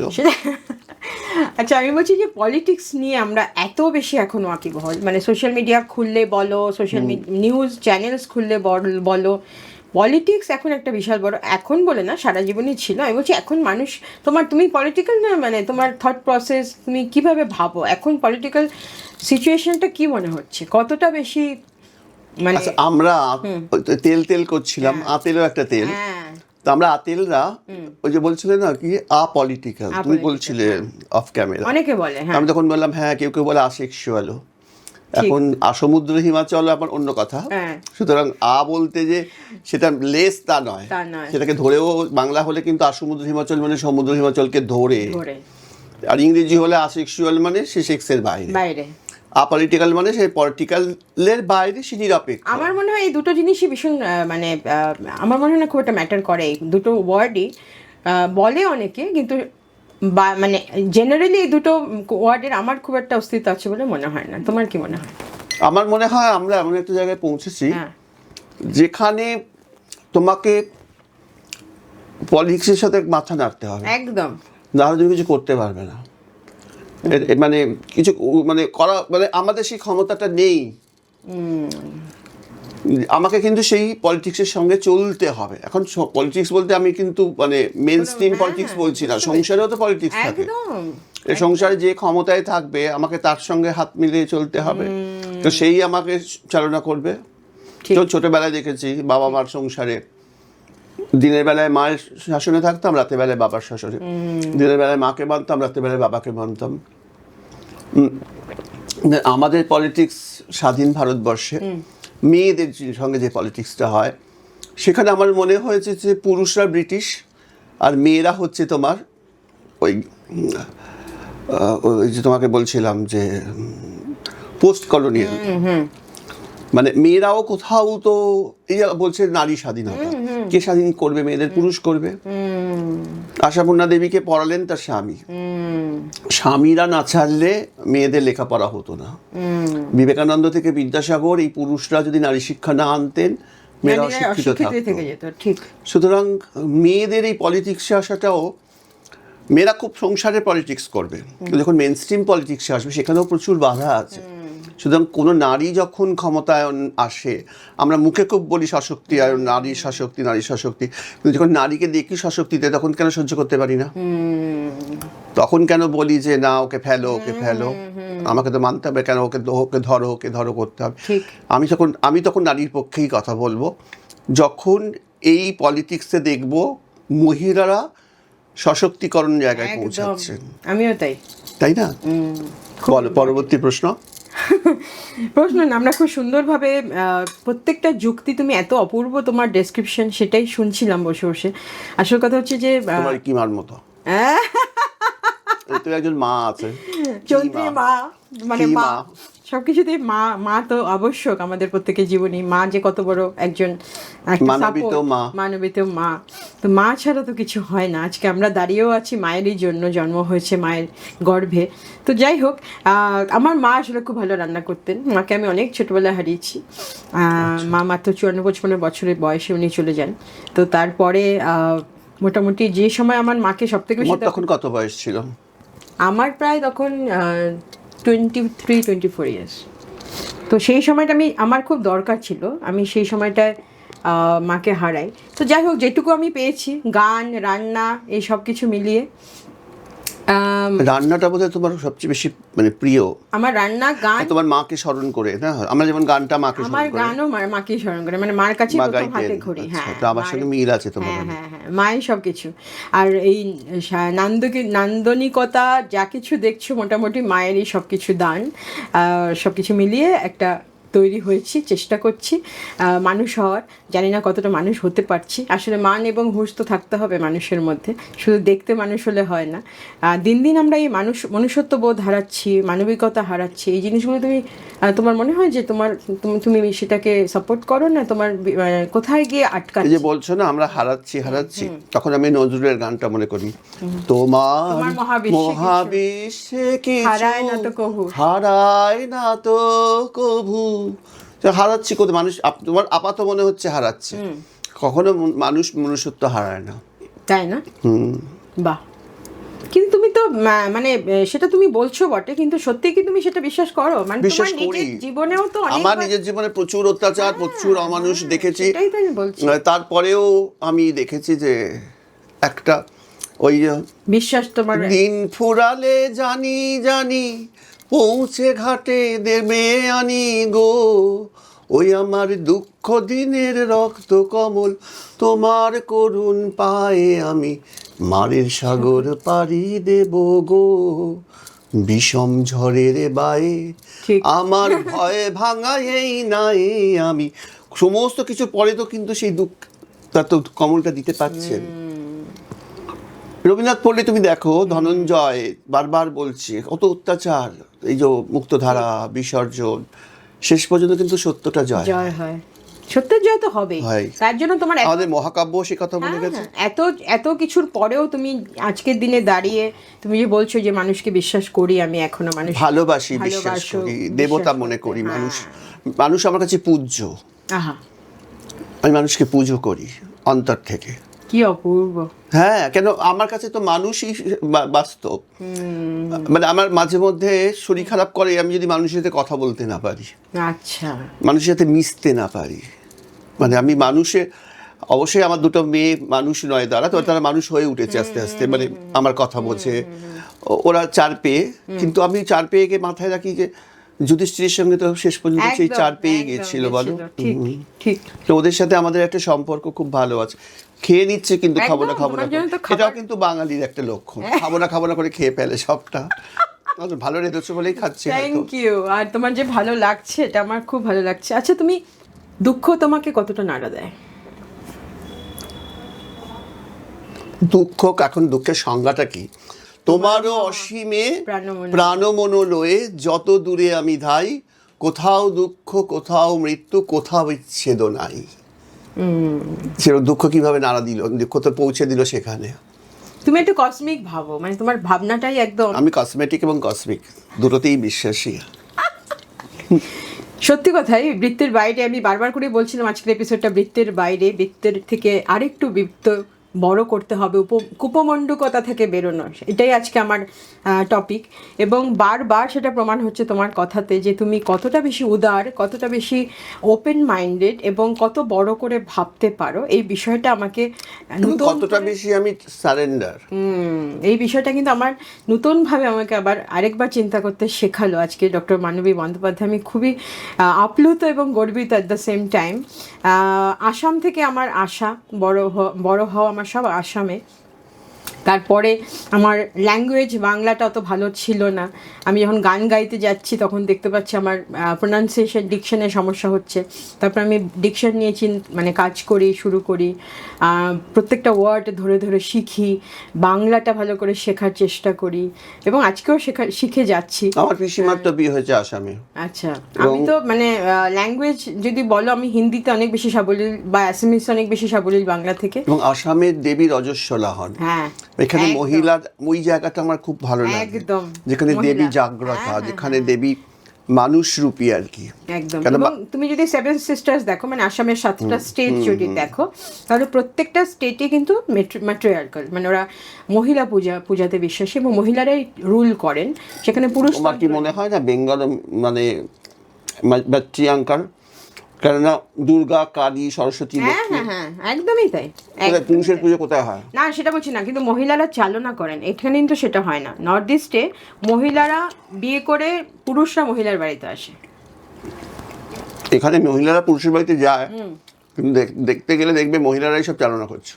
করতে পারলে তো খুবই ভালো, কিন্তু আমি বহু জায়গায় যেহেতু আমি থেকেছি বা ঘুরেছি, তুমি যদি আমরা যদি নর্থ দেখি, নর্থ ইন্ডিয়া, সেখানে মহিলাদের স্থান খুব নিচে এবং মহিলাদেরকে খুব একটা মানুষ বলে গণ্য করা হয় না এখনো। তুমি নর্থ সাউথ ছেড়ে দাও, হ্যাঁ মহাকাব্যে ফিরে যাও। মন্থরা থেকে কুন্তী, এটা নারী একদম। আসল কলকাতিতে তো মানে মহাকাব্যিক যে যারা মহাকাব্য লিখেছেন তারা পুরুষ, কিন্তু তারা কিন্তু নারীকে দিয়েই পুরো মহাকাব্যের যত রকম রাজনীতির ভেতরের যে জায়গাগুলো সেখানে হয়তো নারীকে খুব দেখাচ্ছে, নেগেটিভলি দেখাচ্ছে, যে যেখানে রবীন্দ্রনাথ কর্ণকুন্তী সংবাদ লিখছেন একদম। কিন্তু তুমি যদি দেখো আজকে সীতাকেও কিন্তু মানে অগ্নি পরীক্ষা দিতে হয়েছে।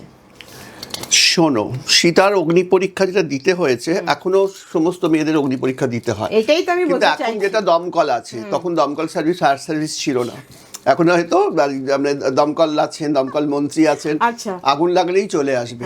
ওই লেগেছে আগুন, একটা গান আছে না, তা সেই আগুনে আমার মনে হয় মেয়েদের সঙ্গে আগুনের একটা বন্ধুত্ব আছে, মানে আগুন কিন্তু মেয়েদের ছোঁয় না, শুধু খুব সহজেই মেয়েরা পরীক্ষায় উত্তীর্ণ হয়। আচ্ছা, আর যেটা তুমি আগুন বলছো,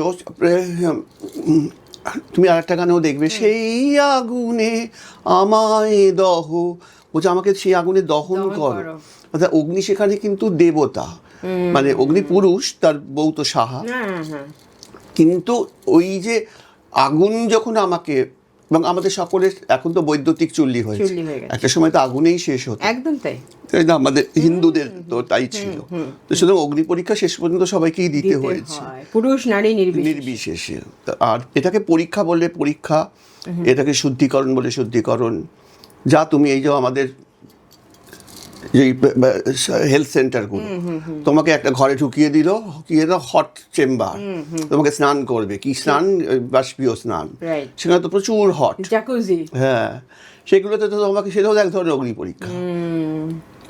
রবীন্দ্রনাথের গানেই আছে তোমার এই থট প্রসেসটা, তুমি যে নারী, এত নারীতে তুমি বিশ্বাসী, এই আমার লম্বু বেলমকে পাবি না, অগ্নির স্নানে সূচিয়োগ ধারা, রসের আবেশ রাশি, শুষ্ক করে দাও আসি, আনো আনো আনো তব প্রলয়ের শাক, এসো এসো এসো হে বৈশাখ, এসো এসো। বৈশাখকে বলছে তুমি তোমার রুদ্র রূপ নিয়ে এসো, আবেগ রাশি রসকে তুমি শুষ্ক করো, ঠিক, দূর হয়ে যাক যাক যাক। এই যে তুমি ইতিহাস যদি দেখো, তাহলে তো আমরা প্রত্যেকেই দেখতে পারি, এই যে আমি বারবার বলছি যে নারী পুরুষ নির্বিশেষে না দেখে আমরা যদি মানুষ হিসেবে দেখি মানুষকে, কিন্তু তুমি ইতিহাস যদি দেখো, প্রত্যেকটা ক্যারেক্টার তুমি দেখো, রবীন্দ্রনাথ, তুমি এত প্রথম থেকে রবীন্দ্রনাথ নিয়েই রয়েছে বলে বলছি, যে চিত্রাঙ্গদার মতো একটি চরিত্র, যাকে একজন রাজকন্যাকে পুরুষ হিসেবে প্রথমে মানে সাজিয়ে গুছিয়ে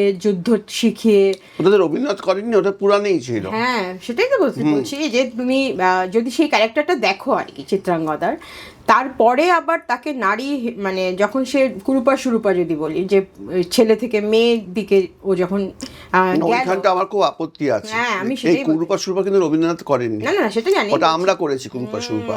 আর আমরা মেয়েদের পুরুষ হওয়াটাকে কুরুপা বলছি, আর মেয়েদের মেয়ে হওয়াটাকে বলছি সুরূপা রাইট। আমার অঙ্গে অঙ্গে কে বাজায় বাজায় বাঁশি, ও যখন ও কামদেব থেকে পেলো, বর পেলো, পুরুষেরও শিক্ষা করে দীক্ষা করেছিল, শিক্ষা লোভিনাই মনোহরণের দীক্ষা, কুসুম ধনু অপমানে লাঞ্ছিত তরুণ তনু, অর্জুন ব্রহ্মচারী মোর মুখ হেরিল না নারী। ওই যন্ত্রণা থেকে বলছে যে আমাকে অর্জুন পুরুষ করে চলে গেল। এবার এই জায়গাগুলো কতটা চিত্রাঙ্গদা ভেবেছিলেন আর কতটা কবি ভাবছেন তার মধ্যে কিন্তু ঘটে যাহা সব সত্য নয়, সেই সত্য যা রচিবে তুমি, কবি তব মনোভূমি, রামের জন্মস্থান অযোধ্যার চেয়ে সত্য যেন। সুতরাং একটি মেয়ে সে পৌরুষ পেলে সে তো মন থেকে নারী হতে চায়নি, সে অর্জুনের অপমানটার উত্তর দিতে চেয়েছে। পরবর্তী ক্ষেত্রে কিন্তু অর্জুন সেই পুরুষকেই ভালোবেসেছে। সে কোথায় সেই চিত্রাঙ্গদা কোথায়? অশান্তি আজ হান এলো, ওই কেন অশান্তিটা এলো? ও তো লালিত চাইছে না, ও সেই পৌরুষকেই আবার ফিরে যেতে চাইছে। আচ্ছা, অর্জুনকে এই কথা বলতে বলতে মনে হলো তুমি ঋতুপর্ণ ঘোষের সাথে একটি ছবি করেছো। হ্যাঁ, ঋতুপর্ণের সাথে আমি মানে যেহেতু ঋতুপর্ণ এবং আমরা দুজনেই পর্ণমোচী বৃক্ষ, সেজন্য একটা যোগাযোগ ছিল। তো এই চিত্রাঙ্গদাতে তুমি কাজ করেছো? না, আমি কাজ করিনি। তবে যখন প্রথম ঋতুপর্ণ ছবিটা করলো, ওটা কিন্তু প্রথম চিত্রাঙ্গদা করেনি, আরেকটি প্রেমের গল্প। হ্যাঁ, সেটাতে তুমি ছিলে? হ্যাঁ, সেটাতে আমি ছিলাম বলতে সেটা আমার সঙ্গে বারবার যোগাযোগ করলো, করে বললো ছবিটা দেখতে এসো। কারণ ছবিটা ঋতুপর্ণের লেখা, ডিরেক্টর ছিলেন কৌশিক, যে কৌশিক আমাকে নিয়ে ছবি করলেন। সেই ছবিটার নাম হলো নগর কীর্তন, যেটা 5টা জাতীয় পুরস্কার পেল। আচ্ছা আচ্ছা আচ্ছা, ওটার নাম হচ্ছে নগর কীর্তন। সেখানে তোমার কি মানে তুমি কি ধরনের রোল ছিল সেটা? এই কথা যদি তোমায় বলি, মানে কৌশিক গঙ্গোপাধ্যায়, তুমি বিশ্বাস করবে কিনা জানি না, আমি খাবারের এটা ছুঁয়ে বলছি, তোমরা তাচুট বলো, আমি তা অন্নপূর্ণা। 20 বছর ধরে কৌশিক আমার সাথে এটা নিয়ে কাজ, ওর চিত্রনাট্যটা লিখেছে 20 বছর ধরে। আমি যতদিন ঝাড়গ্রামে চাকরি করতাম, তখন ঝাড়গ্রামে রাজবাড়িতে শুটিং করতে যেত কৌশিক। আমি ভাবতাম কি রে বাবা, কৌশিক কবে ছবিটা করবে? ও করলো গিয়ে 2019-এ, এবং তখন আমি কিন্তু ও আমার সঙ্গে যোগাযোগ রেখেছে 1994-95 থেকে প্রায়। তো 20 বছরের বোধহয় বেশি ছবিটা, মানে 2019 তো ওখানেই হলো, ওখানে তো 19 বছর, তারও আগে 1994-95 থেকে ওই নিয়ে আমার সাথে কথা বলছে, কারণ ওর তখন একটা উষ্ণতার জন্য বলে একটা টেলিফিল্ম করেছিল। আমি তখন দেখেছিলাম কৌশিকের এই কাজের গবেষণার ইয়েটা, একটা হয়তো কোনো ও সংলাপ লিখছে, আমাকে সঙ্গে সঙ্গে ফোন করছে, দেখো এটা কিন্তু লিখছি, ঠিক আছে? তখন হ্যাঁ ঠিক আছে। কারণ এই যে সম্প্রদায়ের কথা ও তো জানে না, ও তো সেজন্য আমাকে বলতো যে তুমি কথা বলতে বলতে তখনই আমাকে বলছিল অফ দ্য ক্যামেরা যে তুমি আরেকটা জীবন তোমার, যেটা তুমি দেখতে চেয়েছিলে, এই যে বলছো যে সমকামিতা শুধু তোমাকে এখন যেরকম দেখছি তা তো নয়, তুমি যেরকম, আমাকে কেউ সমকামিতায় বাধায় না, আমাকে বলতো হিজড়ে বলতো, যে তুমি মেয়ে পুরুষ থেকে নারী হতে চাইতাম। এটা কেন মানে বলতো কেন? আমি তখন তো হিজড়েদের সাথে মিশেছি। আচ্ছা, আমার একটা বই আছে, ওটার বইটা ওরা করেছে, ইংরেজিটা করেছে, আমার ইংরেজি নামটা মনে নেই, বাংলাটা হচ্ছে অন্তহীন অন্তরীণ ওয়েলনেস বন্ডেজ। হ্যাঁ, ওটা নাটক করেছে জানেমান বলে, ওটাকে নাটক করেছে ওই তোমার ন্যাশনাল স্কুল অফ ড্রামা। এটা অনেকদিন আগের লেখা, আমার 2002-তে বইটা বেরিয়েছে, পরে 19-এ ওটাকে আবার কারিগর পুনর্মুদ্রণ করেছে। তো ওই বইটা অনেকের গবেষণায় কাজে লেগেছে। তো ওখানে আমি দেখিয়েছিলাম যে আমাকে যখন লোকে বলছে, তখন আমার কাছে প্রশ্ন আসছে, আমি মনে নিলাম একটা মানুষ হিজড়ে মানে সে ক্লিব, তার কোনো যৌনতা নেই। যার যৌনতা নেই তার কি কোনো রকম মানুষের অধিকার নেই? অথচ আমরা দেবতাদের দেখছি যৌনতাহীন মানুষ করে। তুমি দেখো দুর্গা যতগুলো সন্তান, অযৌন সন্তান, মানে আমরা তার মানে আধ্যাত্মিকতায় যৌনতাকে বাদ দিচ্ছি, আবার যখন সমাজে আসছি তখন যৌনতাকে নিচ্ছি, আবার অযৌন মানুষদের টাকা দিয়ে ধর্মচারণ করছি, হিজড়েদের ভিক্ষে দিলে ভালো ভাগ্য হবে। তারপরে যখন এইডস এলো, দেখা গেল হিজড়েদেরকে নিয়ে যাওয়া হচ্ছে এইডস প্রকল্পে, যে তাদেরকে কন্ডম শিক্ষা দেওয়া হচ্ছে, তবে তাদের যৌনতা আছে। এই যে সামাজিক দ্বিচারিতা, এটাকে আমাকে খুব ভাবিয়েছিল। কারণ খুব ছোট বয়স থেকে আমি বারবার অনেক জায়গায় বলেছি যে যেভাবে পুরুষ দ্বারা আমি কি সব এখন বলে না, মডেস্টি ফরেস্টি বলে, আমি ওইসব না বলে বলছি যে পুরুষ দ্বারা অত্যাচারিত হয়েছে, যৌন অত্যাচার পেয়েছে। আমার কাছে অবাক লেগেছে যে মানুষটা আমার খুব কাছের আত্মীয়, সে পুরুষ, সে একটা অন্য নির্জনতায় তার বাগনখ বেরিয়ে আসে, তার কেন দাঁত বেরিয়ে আসে, সেই প্রশ্ন থেকেই আমি তখন অনুসন্ধান করতে গিয়ে আমি ওই হিজড়েদের গ্রুপের সাথে মিশি, সেখান থেকে আমার ওই বইটা, ওদের ভাষা দিয়ে লিখেছে, ওদের একটা আলাদা ভাষা আছে, অথচ এখনো পর্যন্ত ওদের নিয়ে কিছুই হলো না। এখানে আমার একটা কারণ আছে, মানে তৃতীয় বলছিল না, থার্ড জেন্ডার, তোমরা তাহলে সেকেন্ড জেন্ডার হলে, যখনই থার্ড জেন্ডারের উপস্থিতি আসবে মেয়েরা সেকেন্ড জেন্ডার হয়ে যাবে, তাহলে আরেকজনকেও ফার্স্ট জেন্ডার আছে। তাই এবার সেকেন্ড জেন্ডারের যে দুর্গতি, এবার থার্ড ক্লাসে কিরকম ট্রেনে তো গুতোগুতি জানো, উঠতেই পারবে না। আর রিজার্ভেশন কম্পার্টমেন্ট তো ফার্স্ট জেন্ডার, ওখানে এসি আছে, সব আছে, কফি আছে, থার্ড জেন্ডার মানে এবার বোঝো কি, সেটা একটা খুব যন্ত্রণা। কিন্তু এই যে ফর্ম ফিল আপে আমরা কলেজ বা স্কুলে বা ইউনিভার্সিটি দেখি যে মেল ফিমেল, এখন তো আরেকটা সেগমেন্টও এসছে, এই যে রাইট স্টার, তুমি এত লড়াই করেছো এই বিষয়ে, এবং তার পরিবর্তে ওই যে জায়গাটা পাওয়া গেছে, তোমার ওই জায়গাটা পাওয়া গেছে, কেউ লেখে না, তুমি দেখো তো কটা কলেজে থার্ড জেন্ডার ভর্তি হচ্ছে। তো এটা একটা কমফোর্টের জায়গা তো বটেই, মানে যারা এই জেন্ডারের আন্ডারে পড়ে একেবারেই কমফোর্ট না, তাই না? থার্ড জেন্ডার লিখলে তার শেষ। আচ্ছা, সে কোনো কলেজ। তো এই সমাজ কেন আমাদেরকে এরকম একটা ব্যক্তিগত জায়গায় আটকাবে? এটা কি তোমার কি মনে হয়? নচিকেতার একটা গান আছে শুনেছো নচিকেতার, যে মেয়েটা রোজ রাতে বদলায় হাতে হাতে, সেই মেয়েটা কেন বলো তো হাতে হাতে বদলায়? মেয়েটার তো কোনো দোষ নেই, হাতগুলোর দোষ। এবার ওই হাতগুলো সামাজিক হাত, মেয়েটাকে তৈরি করছে অসামাজিক। এই মেয়েটা খারাপ, এই মেয়েটা বেশ্যা, ঠিক। আবার বেশ্যা ঘরের মাটি নিয়ে দুর্গা পুজো হয়, বেশ্যাদের গিয়ে আমরা সমাজ সেবা করছি, কি করছি, রেড লাইট এরিয়ায় আমরা কাপড় দিচ্ছি, আমি এনজিওর নাম তুলতে চাইছি না, এনজিও বললেই তুমি সঙ্গে সঙ্গে টার্গেট হয়ে যাবে। এনজিও তো রামকৃষ্ণ মিশন এনজিও, যে সেবা করবে নন গভর্নমেন্ট অর্গানাইজেশন মানে এনজিও। তাহলে ও যে হাকিম হয়ে হুকুম করে আর পেয়াদা হয়ে মারে, ভালোবাসার কি যন্ত্রণা জানতে কজন পারে, কেউটে হয়ে কামড়ায় আবার ওঝা হয়ে ঝাড়। এটা তো একটা মেয়েরই কথা, সে তৃতীয় নারী হোক আর দ্বিতীয় নারী হোক, হাকিম হয়ে হুকুম করবে আবার পেয়াদা হয়ে মার, কি বুঝবে? এই হচ্ছে সমাজ। মদ্যপানের বিরুদ্ধে যারা, তাদের মাথায় পড়ুক বাজ। দেখতে দেখতে অনেকটা কথা শুনে ফেললাম, তোমার অনেক রকম থট প্রসেসে তুমি চলো, এবং ভীষণ ভালো লাগছে। এটা প্রসেস না, অন্যভাবে ভাবতে, প্রসেস খাবার যেমন খারাপ, থটেরও প্রসেস হলে মুশকিল আছে। আসেক্সুয়াল বা আপলিটিক্যাল যেসব টার্মসগুলো, তোমার মনে হয় এই টার্মসগুলো মানে বিশ্বাসযোগ্য? কারণ সেক্সুয়ালিটি একটা বিশাল বড় সাবজেক্ট প্রত্যেকটা মানুষের জীবনে। আমার মনে হয় যেরকম আমরা খাই, যেমন আমরা ঘুমোই, তেমন সেক্সও একটা খুব ইম্পর্টেন্ট একটা জিনিস। কিন্তু আমরা দেখতে পাই যে মানুষ এটাকে অ্যাকসেপ্ট করতে চায় না অনেক সময়।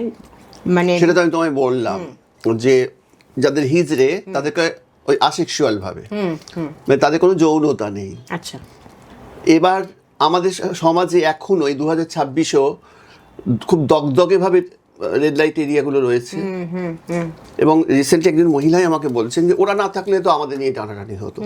এমন করে বলে যেন মনে হয় ওরা থাকতো তো টানাটানি হচ্ছে না। মানে এটা তো পুরুষকে একটা প্রশ্রয় দেওয়া। হ্যাঁ, আমার খালি এটা মনে হয় যে একজন মহিলা যিনি বেশ্যাবৃত্তি করেন তিনি অনেক স্ট্রং। কেন, যে চিন্তাধারা মানুষকে, মেয়ে মানুষদেরকে চিরকাল স্বামী সংসারকে বেঁধে রেখেছে, হয়তো মেয়েটি চাইনি ওই সংসার, ওই লোকটির সঙ্গে তার বনে না, 50 বছর বাদে গিয়ে ডিভোর্স নিচ্ছে, ঠিক আছে এরকম প্রচুর। তার আজীবন শেষে সহ্য করেছে, 50 বছর বয়স হওয়ার পর তখন সে বলছে আর নয়, আমি এবার ডিভোর্স করবো। যেটা উল্টো হয়েছে, মহাকাব্যে সীতাকে পাঠিয়ে দিয়েছে বাল্মীকির কাছে, ওটাও তো কাইন্ডস অফ ডিভোর্স, তখন ডিভোর্স আইনটা ছিল না। কিন্তু যে মেয়েটি শরীর বিক্রি করছে, সে কিন্তু, আমরা বলি না মাংসের দোকানে গিয়ে সামনের রাংটা দাও, কিন্তু আমরা ওদের শরীরটা কিনছি, ছাগলের শরীরটা কিনছি। তো ওই মেয়েটি কতটা স্ট্রং এবং কতটা আবেগ থেকে নিজেকে দূরে রাখার সাধনা করেছে, যেখান থেকে সে, এই শ্রীজিতের একটা ছবি ছিল বেগম জান, সেখান থেকে তো আমরা নিতে পারলাম না কি বলতে চাইছে, যে স্বাধীনতার সেই রেখাটা কার বুকের ওপর দিয়ে গেল। তা সেখানটাই কিন্তু এই জায়গাটা খুব আছে, যে যাদেরকে আমরা ওদেরকে বলি পতিতা। আরে পতিত কে? পতিত পাবনী গঙ্গে, ওরা তো গঙ্গাই আমার মনে হয়, এবং খুব দেখবে গঙ্গার ধারেই গড়িয়ে গড়িয়ে ওঠে। বাবুঘাট, ঠিক, ঘরেও নাহি পারেও নাহি যে জন আছে। একদম একদম। তো এই যে আমরা একটা কম্প্রোমাইজের জায়গায় চলে আসি যখন সেক্সুয়াল ব্যাপারগুলো আসে আমাদের, আমরা কিন্তু অনেকটা কম্প্রোমাইজড। কেন কম্প্রোমাইজ বলছো? তোমার মনে হয় না যে অনেক সময় অনেক মহিলা হয়তো বিবাহিত, হয়তো সেক্সুয়ালিও অ্যাক্টিভ, ওটাকে কম্প্রোমাইজ বলবে না, ওটাকে বলবে সে ভীষণভাবে ডমিনেটেড, তাকে তো ডমিনেট করা হচ্ছে। না ডমিনেট না করলেও ধরো সে কম্প্রোমাইজ করেই তার পতির সাথে বা হাজবেন্ডের সাথে সেক্সুয়ালি অ্যাটাচড, কিন্তু তার হয়তো তাকে ভালো নাও লাগতে পারে। ওটা তো কম্প্রোমাইজ হচ্ছে না, ওটা বাধ্য হচ্ছে। ওই কম্প্রোমাইজ যদি হতো তাহলে কিন্তু 50 বছর বাদে গিয়ে সে ডিভোর্স করতো না। মানে প্রত্যেকটা মহিলাকেই কম্প্রোমাইজ করতে হয়, দেখে শুনে বিয়ে বা ভালোবেসে বিয়ে। ভালোবাসার আগে একটি ছেলে যা থাকে, বিয়ের পর সে ছেলেটি একেবারে আমূল বদলে গেল। কেন বদলো? ছেলেটি বললো মেয়েটি বদলে গেছে। তা মেয়েটাকে তোমরা সিঁদুর পরালে, হাতে শাঁখাপলা পরালে। আমাকে অনেকে বলে আপনি শাঁখাপলা পরেন কার জন্যে? আমি বলেছি আমি জন্ময়ের স্ত্রী। আমার মা একটা কথা বলতো, জন্ময়ের স্ত্রী, মানে মহিষী মহিলারা বোধহয় জন্ময়ের স্ত্রী হন, তাদের শীতের সিঁদুর সবসময় অমলিন থাকে। কেন রামকৃষ্ণকে যদি ভাবি, আমি তো চিরকাল, ঈশ্বর যখন চিরকালীন, আমার সধবাত্ম বা আমার এই শাঁখা পলাশ সিঁদুর সেটাও চিরকালীন। আমি যদি মনে রাখি, এখানে কোনো কম্প্রোমাইজের গল্প নেই। কারণ আমার মা যেদিন মারা যান, মা তো সধবা অবস্থায় মারা গেছেন, মার হাতে শাঁখা পলা ছিল, আমি সেটা খুলে নিয়েছিলাম, এবং আমার মনে হয়েছিল ওটাই আমার সম্বল। যে তুমি যে জ্বলেছো সারা জীবন, তারপরে আমি তো বলেছি যে মানে মার যে যন্ত্রণা ছিল অন্তরে, তারপরে যখন ওই শরীরটাকে বৈদ্যুতিক চুলিতে ঢোকানো হচ্ছে, তাতেও কিন্তু পড়েনি সেই যন্ত্রণা। সুতরাং মাকে দেখে আমি বুঝেছি যে গার্হস্থ্য ধর্ম একটি মেয়েরকে যেভাবে পোড়ায়, আর অবশ্যই যে মেয়েটি উচ্ছন্নে গেল, যে মেয়েটি বেশ্যা হয়ে গেল, যে মেয়েটি স্বাধীন হলো এক অর্থে, লোকে বললে স্বেচ্ছাচারী হলো, কিন্তু সেও তো কোথাও গণ্ডিতে আটকে আছে, হয়তো সমাজের গণ্ডির বাইরে। চর্যাপদের গল্প, কা তরুবার পঞ্চবিড়াল চঞ্চল চিত্তে পইছে খাল।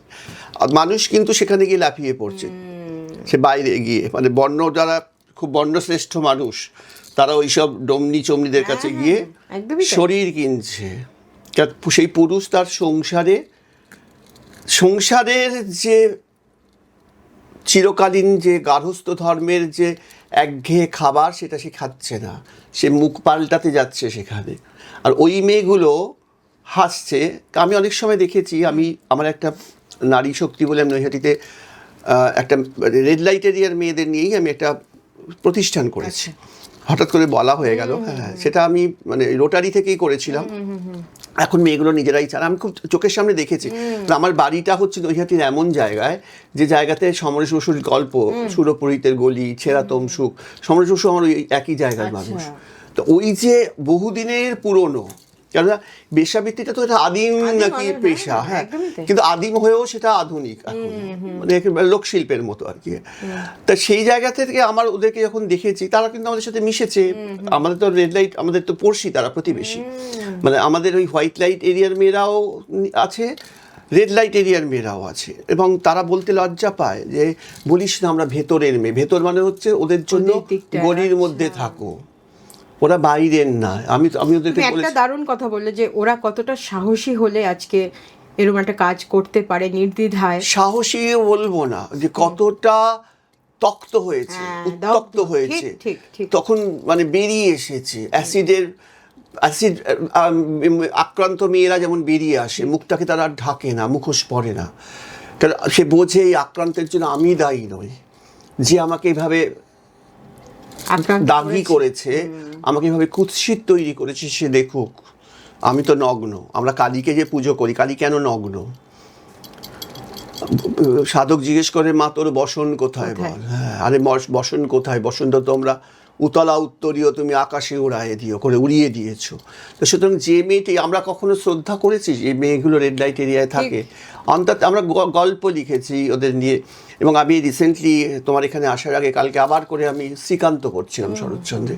তো পিসিমা বলছে ল্যাস্টি কাটিয়ে রাখিয়ে দাও, ওটা তোমার কাজে লাগবে। মানে পুরুষ যে সেখানে কিভাবে মহিলারাও, মানে পুরুষ, এবার পিসেমশাই বুঝলেন নারীর কথায় উত্তর দিতে যাওয়া বাতুলতা, এখানে উত্তর না দেওয়াই ভালো, উনি চুপ করিয়া গেলেন। মানে শরৎচন্দ্রের মতন একজন মানুষ, তা তিনি দেখাচ্ছেন যে মেয়েরা কিভাবে তাদের ক্ষমতাটাকে বজায় রাখছে, পুরুষ কিভাবে মানে তার পড়তে পড়তে আমরা বুঝতে পারছি পুরুষের অক্ষমতা, পুরুষের অসহায়তা।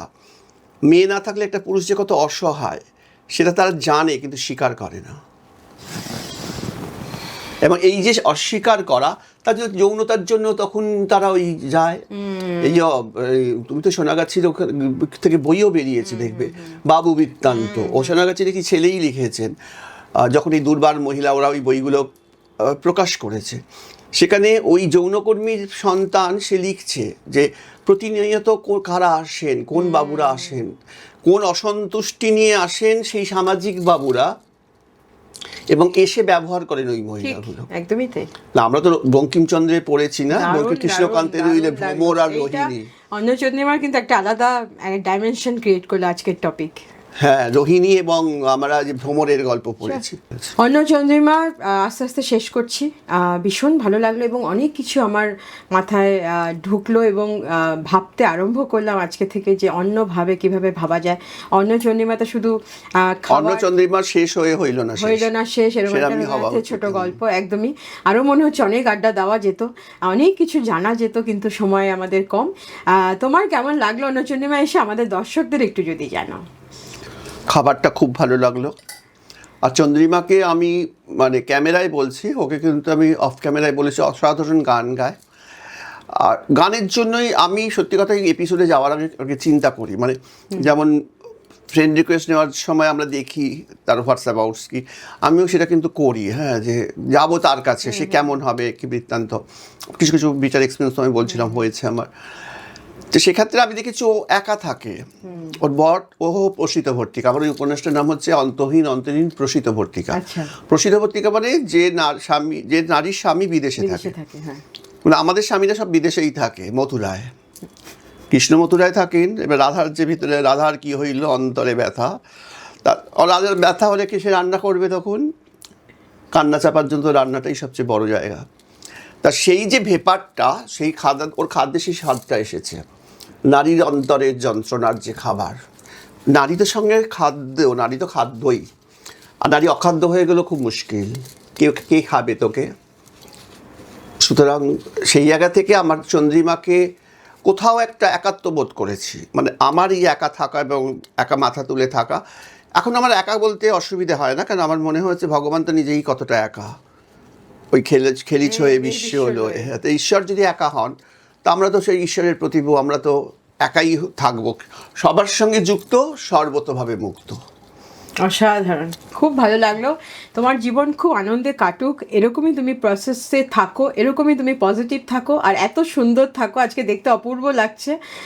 আমি চাইবো তুমি সারা জীবন এরকম করে থাকো, আমরা এইভাবেই তোমাকে দেখতে চাই। আমিও সবসময় তুমি আরও ফ্লারিশ করো গানে। রান্না তো থাকলোই, রান্নাও একটা খুব বড় জিনিস, এরকম হেলদি রান্না, যে খাবারটা স্বাস্থ্য সচেতন। কারণ আমি অনেক রান্না খেয়েছি, পরের দিন সকালবেলায় উঠে দেখেছি অসুস্থ হয়ে গেছি, সেইটা যাতে না হয়, এটা তোমাকেও বলছিলাম। একদমই ঠিক, আমাদের স্বাস্থ্যই তো সম্পদ, ভীষণ, মানে খাবারটা একটা ওষুধ। আমি বলছি না যে আমি সকাল থেকে, তুমি আমাকে বলছে খাওয়াবে, সেই জন্য আমি সকাল থেকে আমার খাবারটাকে রেস্ট্রিক্ট করতে রেখেছি, কারণ রাত্রিরে আমি বেশি খাই না, ভয় লাগে না। সেটা আমার সকাল থেকে যদি গ্যাপ রাখি, তাহলে এইটা পুষিয়ে যাবে। তোমার জন্য একটা গানে শেষ করবো আজকের এপিসোড। রবীন্দ্রনাথ ঠাকুর এতবার করে তুমি এত উপমা দিলে।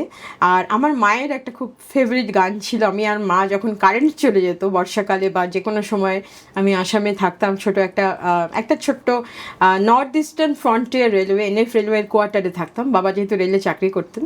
তো তখন আমি আর মা বসে বসে এই গানটা খুব গাইতাম, সেটাই তোমার জন্য আজকে আমি গাইছি। ওরা আমি কি করবো, আমি কিছু মুভমেন্ট তুমি করবো? হ্যাঁ তুমি কিছু যদি আমাকে বলো মানে এই বসেই করবো কি না দাঁড়িয়ে করবো? না আমরা বসে দাঁড়িয়ে তেমন কোনো বিষয় নেই, তুমি কিছু বলো, আমি তার সাথে গান গেয়ে গেয়ে শেষ করবো। না তুমি তো বলছো যে তুমি গাইবে, আমি কিছু মুভমেন্ট করবো। হ্যাঁ করো, কোনো সমস্যা নেই। করো। অলসই অলসই আমার ইচ্ছা করে তোদের মতন মনের কথা কই। অলসই অলসই আমার ইচ্ছা করে তোদের মতন মনের কথা কই। তোদের এত কি বলিবার আছে ভেবে অবাক হই। অলসই অলসই আমার ইচ্ছা করে তোদের মতন মনের কথা কই।